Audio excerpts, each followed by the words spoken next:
الحمد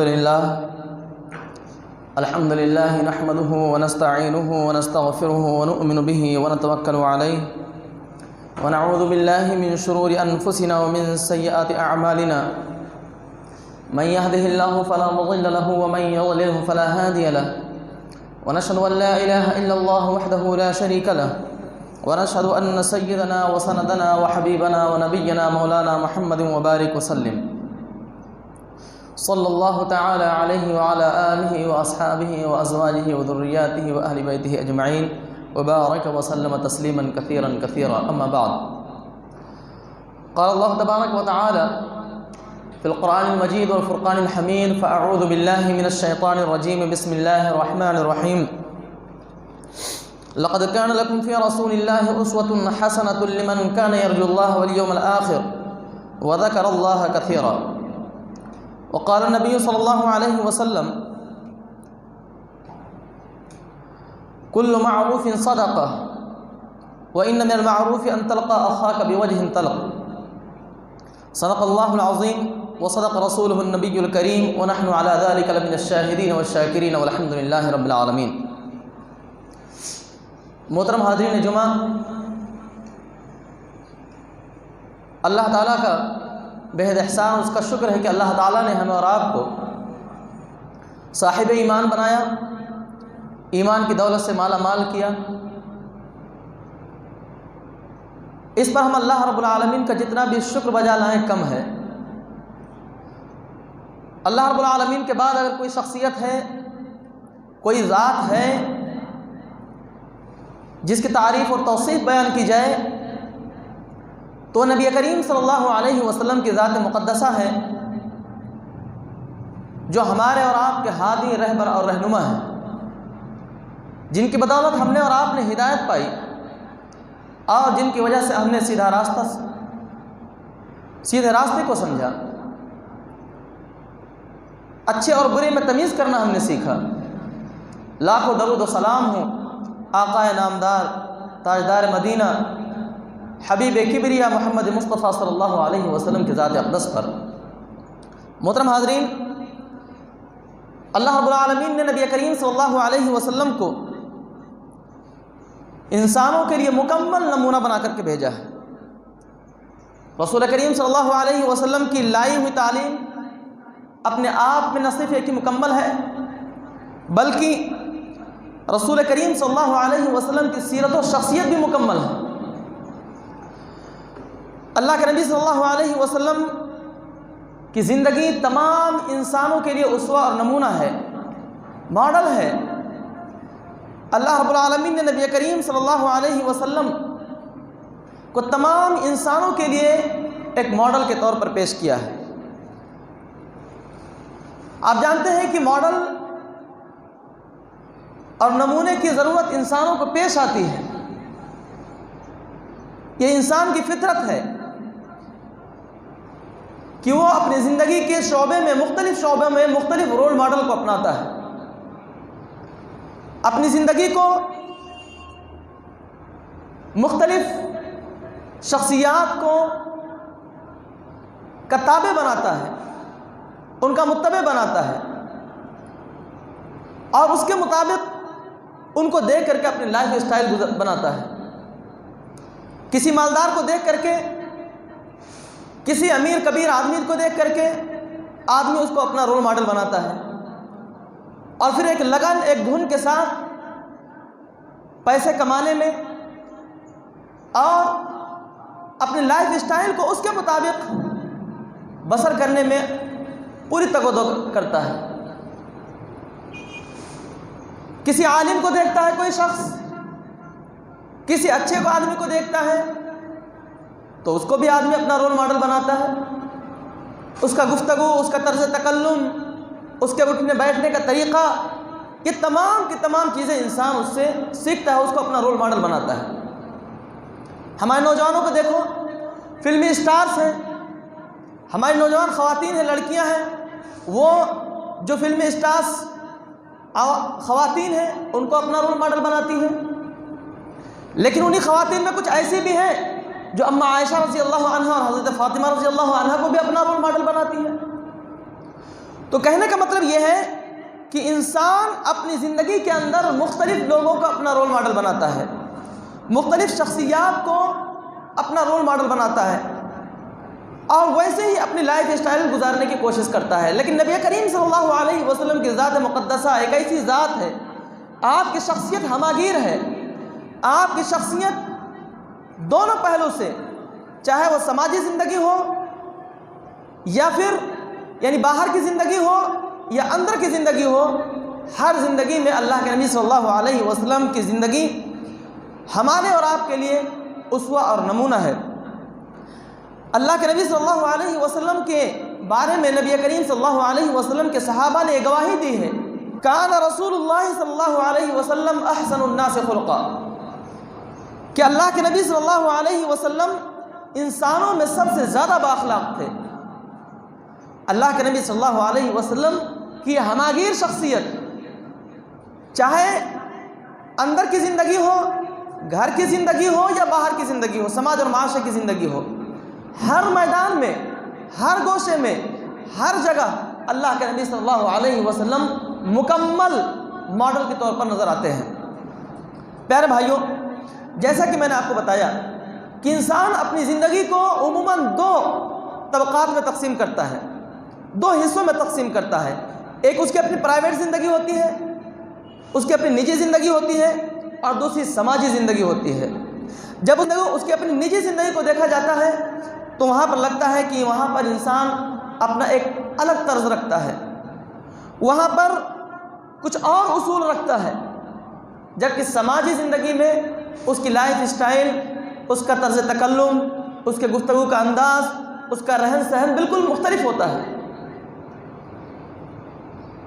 یہ ہم اور آپ دیکھتے ہیں، جب انسان کو سماج کی زندگی میں دیکھو تو ایسا لگتا ہے کہ کتنا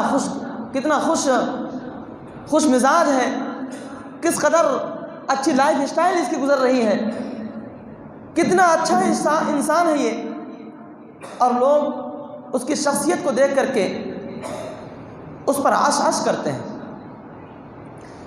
اس کی باہر کی زندگی کو دیکھ کر کے لوگ سوچتے ہیں کہ واہ کیا اس کی لائف اسٹائل ہے، کاش کہ ہماری بھی زندگی ایسے ہی گزرتی، کاش ہم بھی اس طرح سے ہوتے۔ لیکن جب اس کی پرائیویٹ زندگی میں، اس کی نجی زندگی میں اگر دیکھا جائے تو وہ خواب جو انسان دیکھتا ہے وہ ایک ڈراؤنا خواب نظر آتا ہے۔ اس کی پوری جو نجی زندگی ہے وہ بالکل سماجی زندگی سے الگ ہوتی ہے۔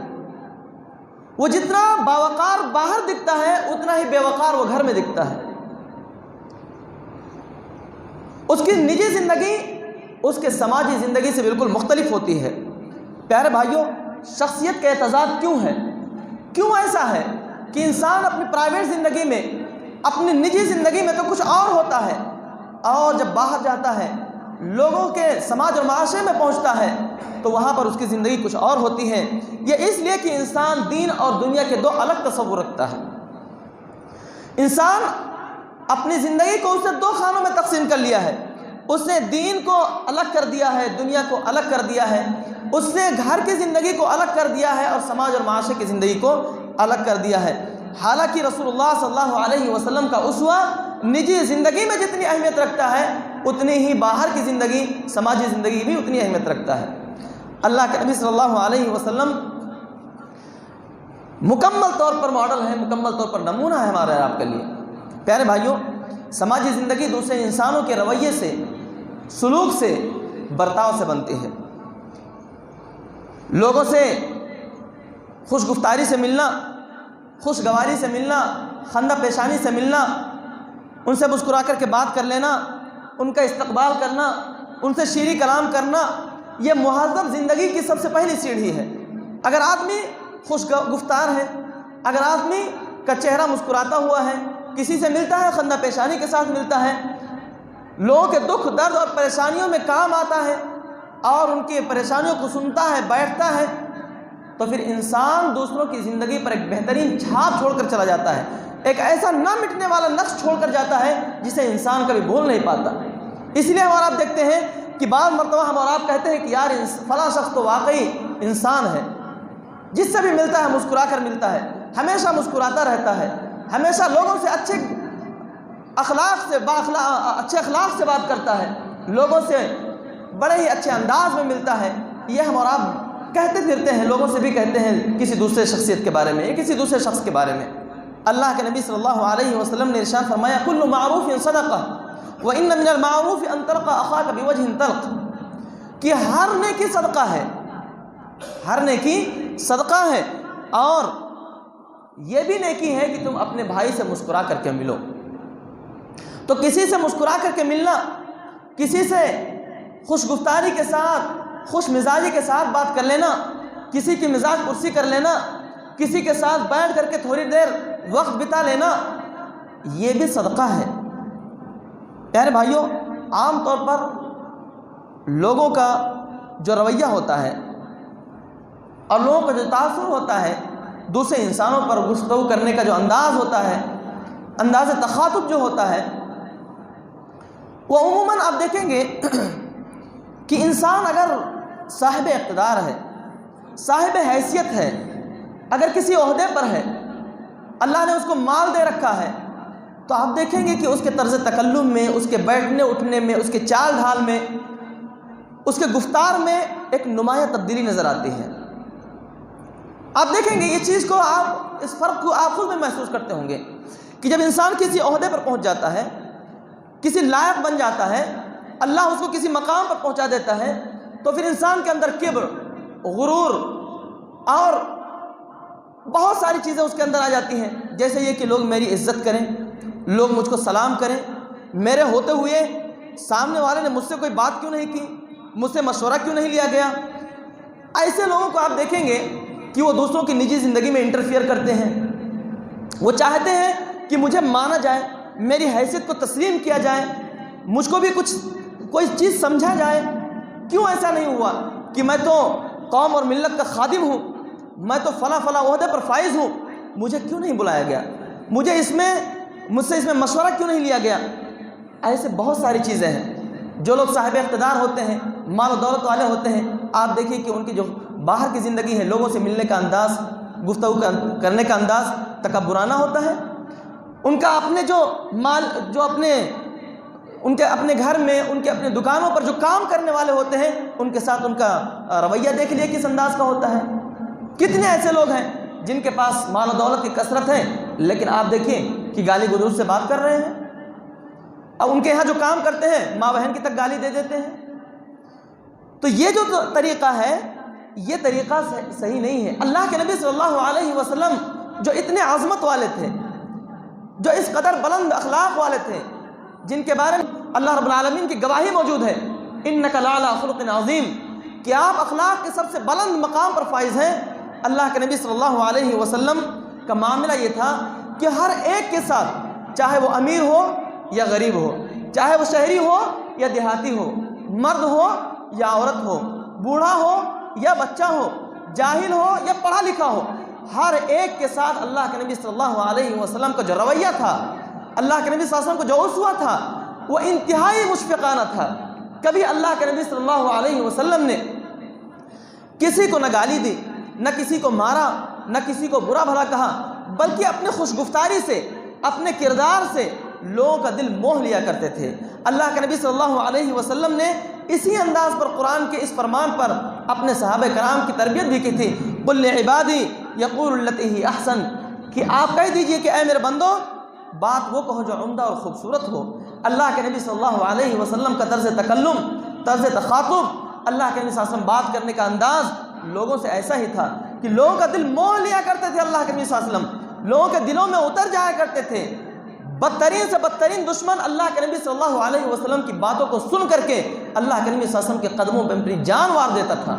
یہ اللہ کے نبی صلی اللہ علیہ وسلم کے انداز تھا گفتگو کرنے کا. لیکن آج ہماری حالت دیکھ لیجئے کہ ذرا سا عروج ہم کو ملتا ہے، ذرا سا ہم کو اللہ رب العالمین کوئی مقام دیتا ہے، کسی بلندی پر پہنچاتا ہے، تو ہم بالکل اس غبارے کی طرح بن جاتے ہیں جس کی مثال کسی شاعر نے کہا ہے کہ کتنا کمظرف ہے یہ غبارہ، کتنا کمظرف ہے یہ غبارہ، چند پھونکوں میں پھول جاتا ہے. ہماری اور آپ کی مثال ایسی ہی ہے کہ غبارے کی مثال ہے کہ کوئی مقام مل گیا، کوئی حیثیت مل گئی، تو ہم اپنے آپے سے باہر ہو جاتے ہیں. ہم اپنے سامنے والے کو سمجھتے ہی نہیں ہیں، اس کے مقام کو، اس کے حیثیت کو، اس کے احساسات کو، اس کے جذبات کی ہم کوئی قدر نہیں کرتے، جبکہ نبی کریم صلی اللہ علیہ وسلم کا معاملہ اس سے بالکل برعکس تھا. کسی شاعر نے کیا خوب کہا ہے کہ گفتگو کا ایک ہنسی انداز ہو، گفتگو کا ایک ہنسی انداز ہو، نرم لہجہ، دل نشیں آواز ہو، پیار کا اظہار ہو گفتار سے، غیر بن جاتے ہیں اپنے پیار سے.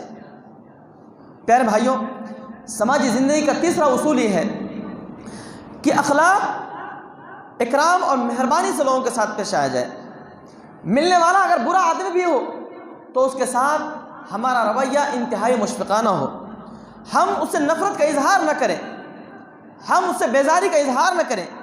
اللہ کے نبی صلی اللہ علیہ وسلم کی زندگی میں ہمیں اس چیز کو بھی دیکھنے کو ملتی ہے کہ اللہ کے نبی صلی اللہ علیہ وسلم کے پاس ایک شخص آتا ہے، دروازے پہ دستک دیتا ہے. اللہ کے نبی صلی اللہ علیہ وسلم حضرت عائشہ صدیقہ رضی اللہ عنہا سے کہتے ہیں کہ یہ شخص اپنے قبیلے کا سب سے برا شخص ہے. اس کے بعد اللہ کے نبی صلی اللہ علیہ وسلم اس کے لیے دروازہ کھول دیتے ہیں. وہ شخص آتا ہے اور جب گھر سے واپس جاتا ہے، اللہ کے نبی صلی اللہ علیہ وسلم سے حضرت عائشہ صدیقہ رضی اللہ عنہا پوچھتی ہیں کہ اللہ کے نبی صلی اللہ علیہ وسلم جب وہ آیا تو آپ نے نہایت نرمی اور مشفقانہ انداز میں اس سے گفتگو کی، جبکہ آپ کی بات سے لگتا تھا کہ وہ انتہائی برا شخص ہے. آپ نے ایسا کیوں کیا؟ اللہ کے نبی صلی اللہ علیہ وسلم نے ارشاد فرمایا کہ اے عائشہ، بدترین آدمی وہ ہے جس کے شر سے لوگ اس سے ملنا جلنا چھوڑ دیں. بدترین شخص ہے وہ کہ جس کے شر سے لوگ اس سے ملنا جلنا چھوڑ دیں. آپ اندازہ لگائیے کہ آج کتنے ایسے لوگ ہیں جو ہمارے پاس بیٹھنا پسند نہیں کرتے، ہم سے ملنا پسند نہیں کرتے، ہماری باتوں سے یا ہمارے اخلاق اور رویے سے لوگ بیزار ہیں. اگر یہ چیز ہے تو اللہ کے نبی صلی اللہ علیہ وسلم کے بقول ہم بدترین شخص ہیں. اس لیے ہمیں اور آپ کو چاہیے کہ ہم اپنے رویے میں تبدیلی لائیں. لوگوں کے ساتھ ہمارا رویہ بالکل مشفقانہ ہو، لوگوں کے ساتھ ہمارا معاملہ اللہ کے نبی صلی اللہ علیہ وسلم کے اسوے کے مطابق ہو. ہم کسی سے گفتگو کریں، کسی سے بات کریں، کسی سے ملے جلے، اللہ کے نبی صلی اللہ علیہ وسلم کے اسوے کو اپنے سامنے رکھیں. پیارے بھائیوں، عوامی زندگی کا چوتھا اصول یہ ہے کہ آدمی جہالت اور سختی اور برائی کا جواب جہالت سے، سختی سے اور برائی سے نہ دے، بلکہ آدمی اس کو اخلاق کے ذریعے سے اور اخلاقی پہلو کو نظر رکھتے ہوئے اس کا جواب دے. ایسا بہت مرتبہ ہوتا ہے کہ کوئی شخص ہم سے گالی گلوچ کرنا شروع کر دیتا ہے، کوئی شخص ہمارے پاس آ کر براہ راست بات نہ چیت یا کسی بات پر وہ پہلے سے بھرا بیٹھا رہتا ہے اور آتے ہی فوراً ہم پر ٹوٹ پڑتا ہے. ایسے وقت میں نبی کریم صلی اللہ علیہ وسلم کا اسوہ ہمارے سامنے آتا ہے. اللہ کے نبی صلی اللہ علیہ وسلم ایک مرتبہ بیٹھے ہوئے تھے، ایک شخص آیا جس کو غلہ لینا تھا، اور آتے ہی اس نے نبی کریم صلی اللہ علیہ وسلم کی گردن میں اپنی چادر ڈال دی، اور چادر ڈالنے کے بعد اس کو سخت کرنا شروع کر دیا. اللہ کے نبی صلی اللہ علیہ وسلم نے کہا میری گردن چھوڑو تاکہ میں تمہیں غلہ دلا دوں، لیکن وہ شخص بدتمیزی پر اتر آیا. لیکن اللہ کے نبی صلی اللہ علیہ وسلم کا اسوہ دیکھیے کہ اللہ کے نبی صلی اللہ علیہ وسلم نے نرمی کے ساتھ، خوش اخلاقی کے ساتھ اپنی گردن کو چھڑایا اور اس کے بعد اس کو غلہ دے کر کے اس کو خوش واپس کر دیا. ہمارا اور آپ کا رویہ آپ چیک کر لیجئے تھوڑا سا. یہاں پر ہم اور آپ دیکھ رہے ہیں کہ اگر کوئی شخص ہم کو ذرہ برابر ٹیڑھا بھی بول دے، آنکھ بھی دکھا دے تو ہم برداشت نہیں کر پاتے. تمہاری مجال کیسے ہے؟ تمہاری ہمت کیسے ہوئی کہ تم نے ہم کو آنکھ دکھانے کی کوشش کی؟ ہم تم سے کم ہے کیا؟ پیارے بھائیو، اللہ کے نبی صلی اللہ علیہ وسلم کے ذات اقدس دیجیے، سب سے باعظمت شخصیت، دنیا کی سب سے بہترین شخصیت، ان کا نمونہ دیکھیے. اگر چاہتے نبی کریم صلی اللہ علیہ وسلم تو اس شخص کو بہترین سزا دے سکتے تھے تاکہ اس کو گفتگو کرنے کا انداز، لینے کا سلیقہ اور کسی سے ملنے کا ادب اس کو آ جائے. لیکن اللہ کے نبی صلی اللہ علیہ وسلم نے ایسا نہیں کیا، بلکہ اللہ کے نبی صلی اللہ علیہ وسلم نے بہتر انداز میں اس کو رفع دفع کر دیا. پیارے بھائیوں، حضرت نبی کریم صلی اللہ علیہ وسلم کے بارے میں حضرت علی رضی اللہ عنہ کے اقوال جو ملتے ہیں، یا نبی کریم صلی اللہ علیہ وسلم کے جو مختلف احادیث میں اللہ کے نبی صلی اللہ علیہ وسلم کی سیرت و کردار کی جو جھلکیاں ملتی ہیں، وہ انتہائی اعلیٰ ہے اور اس قدر اعلیٰ پیمانے پر جاتی ہیں کہ دنیا کا کوئی شخص وہاں پر نہیں پہنچ پاتا. انتہائی خوش گفتار، انتہائی نرم مزاج، اپنے بھائیوں کے ساتھ حسن سلوک کرنے والے، کسی سے لڑائی جھگڑا کرنے والے نہیں، کسی کی بدگوئی اور بدغیبت نہ کرنے والے، کسی کے ساتھ کچھ برائی نہ کرنے والے. اللہ کے نبی صلی اللہ علیہ وسلم کے اسی اخلاق کو پڑھ کر کے مائیکل ہارٹ جو ہے، اس شخص نے کتاب لکھی دی 100 کر کے، اور اس شخص نے اللہ کے نبی صلی اللہ علیہ وسلم کو سب سے 100 شخصیات میں سے اللہ کے نبی صلی اللہ علیہ وسلم کو سب سے اونچا مقام دیا۔ اس نے پڑھا لوگوں کی نجی زندگیوں کو اور ان کے سماجی اور باہر کی جو زندگی ہے، نجی زندگی اور جو سماجی زندگی ہے، اس کو اس نے مطالعہ کیا مائیکل ہارٹ نے، اور بڑی گہرائی کے ساتھ مطالعہ کیا۔ ایک عیسائی ہونے کی وجہ سے اگر وہ چاہتا تو حضرت عیسیٰ علیہ السلام کو وہ پہلا مقام دے سکتا تھا، لیکن اس نے ایسا نہیں کیا۔ مائیکل ہارٹ نے جب کتاب لکھی اور جب وہ ہال کے اندر آیا تو لوگوں نے تالیاں بجانی شروع کی، لوگوں نے اس کا مذاق اڑانا شروع کیا، لیکن اس شخص نے جب گفتگو کی شروعات کی تو اس نے کہا، لوگوں، ایک شخص جس نے اپنی نبوت کا دعویٰ کیا، جس پر سے 4 لوگ ایمان لے کر آئے، جس نے اس کی بیوی، اس کا دوست، اس کا بھائی اور ایسے ہی 1-2 لوگ جن لوگوں اس پر ایمان لائے، لیکن رفتہ رفتہ اس شخص کے اخلاق نے، اس شخص کے کردار نے، اس شخص کی تعلیمات نے لوگوں کو متاثر کیا، اور آج اربوں میں لوگ اس کے فالوورز ہیں۔ اور ایسا ممکن ہی نہیں ہے کہ کوئی 1400 سال تک کسی کو دھوکہ دے سکے، 1400 سال تک کوئی جھوٹ پر قائم رہ سکے، ایسا ممکن ہی نہیں ہے۔ 1400 سال تک آج اربوں لوگ ان کے فالوورز ہیں، اور یہ وہی شخصیت ہے محمد رسول اللہ صلی اللہ علیہ وسلم کی۔ اسی لیے جب میں نے ان کے اخلاق کو دیکھا، ان کے کردار کو دیکھا، ان کی نجی زندگی کو دیکھا، ان کی سماجی زندگی کو دیکھا، تو دونوں طرف بیلنس برابر تھا، دونوں طرف بیلنس برابر ہے، ایکول ہے، کہیں کوئی کمی نہیں ہے نبی کریم صلی اللہ علیہ وسلم کی ذات مقدسہ میں۔ اسی لیے میں نے نبی کریم صلی اللہ علیہ وسلم کو اول درجے پر رکھا، 100 شخصیات میں میں نے پہلا نمبر حضرت محمد رسول اللہ صلی اللہ علیہ وسلم کو دیا۔ تو یہ تو باہر والوں کی گواہی بھی موجود ہے پیارے بھائیوں۔ حضرت عائشہ رضی اللہ عنہا خود اس کی گواہی دیتی ہیں کہ اللہ کے نبی صلی اللہ علیہ وسلم کے معاملے میں حضرت عائشہ صدیقہ رضی اللہ عنہا سے پوچھا گیا کہ بھائی اللہ کے نبی صلی اللہ علیہ وسلم کے اخلاق کیسے تھے؟ تو انہوں نے کہا کہ کیا تم نے کبھی قرآن نہیں پڑھا؟ کیا کبھی تم نے قرآن نہیں پڑھا؟ گویا قرآن کی مکمل تفسیر تھے نبی کریم صلی اللہ علیہ وسلم۔ کوئی یہ کہہ سکتا ہے کہ وہ بیوی تھیں اس لیے ان کی گواہی کیا ہے، بھائی اپنے شوہر کے بارے میں بول سکتی ہیں، لیکن آپ جانتے ہیں کہ کسی بھی شخص کے ہاں اگر کوئی نوکر ہو، کوئی غلام ہو، کوئی کام کرنے والا ہو، تو اس کی گواہی بھی بڑی معتبر ہوتی ہے۔ حضرت زید رضی اللہ عنہ کی گواہی اس سلسلے میں ایک بہت اہم کردار ادا کرتی ہے۔ حضرت زید رضی اللہ عنہ یہ کہتے ہیں کہ میں 10 سال کا جب تھا تو اللہ کے نبی صلی اللہ علیہ وسلم کی خدمت میں آیا تھا، لیکن اللہ کے نبی صلی اللہ علیہ وسلم نے مجھے کبھی اف تک نہیں کہا، کبھی اف تک نہیں کہا، کبھی یہ نہیں کہا کہ تم نے یہ کیوں کیا، اور کبھی یہ نہیں کہا تم نے ایسا کیوں نہیں کیا۔ یہ اللہ کے نبی صلی اللہ علیہ وسلم کی ذات گرامی تھی بھائیوں۔ کہنے کا مطلب یہ ہے، اور تمام چیزوں کا لب و لباب اور خلاصہ یہ ہے کہ ہم اپنی نجی زندگی ہو یا سماجی زندگی ہو، دونوں زندگیوں کو نبی کریم صلی اللہ علیہ وسلم کے اسوے کے مطابق بسر کرنا شروع کریں۔